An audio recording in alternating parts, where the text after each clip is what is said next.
Volám sa Juraj Štubniak. Dovolujem si kandidovať vo voľbách do Európskeho parlamentu ako číslo 2 na kandidátke strany Zdravý rozum. Zdravý rozum kandiduje pod číslom 15. Ako som sa k tomu dostal?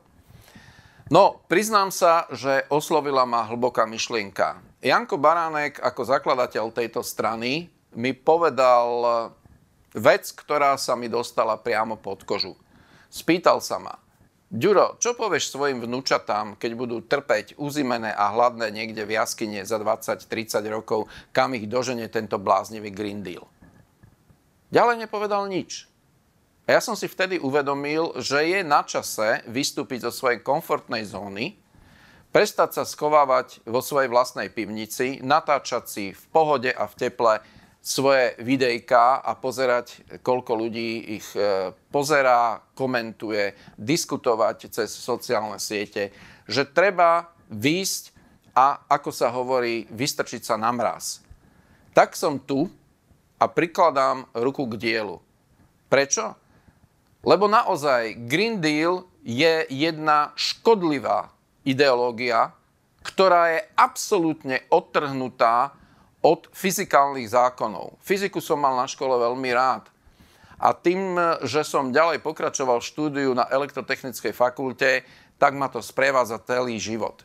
A mne nebude nikto, žiaden politik, žiadny absolvent humanitného odboru vysvetľovať, ako to funguje v Green Deale. Viem, že je to škodlivé. Proste toto je vec, ktorú treba zastaviť.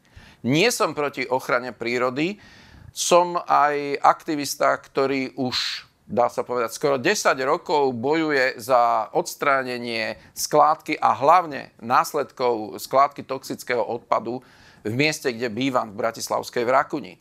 A tiež by som chcel mať svet zelenší, ako je teraz. Tiež by som chcel riešiť dopravu trochu inač, ako sa rieši teraz. Ale riešiť to s rozumom. So zdravým rozumom. Ďalšie škodlivé ideológie, ktoré sa hojne pretláčajú a prichádzajú spoza veľkej mláky, ako sú dúhové rôzne ideológie nútenej zmeny pohlavia a ďalšie uchylné veci, si myslím, že sú natoľko škodlivé, lebo útočia na tú najmladšiu generáciu, ktorá ešte nemá vyvinutý mozog, nevie tak dobre rozmýšľať a hlavne nemá tie skúsenosti. Preto treba najväčšiu energiu venovať do výchovy a vzdelávania. Lebo bohužiaľ nám tu rastie už ďalšia, druhá či tretia generácia úplne hlúpych a zmanipulovateľných ľudí.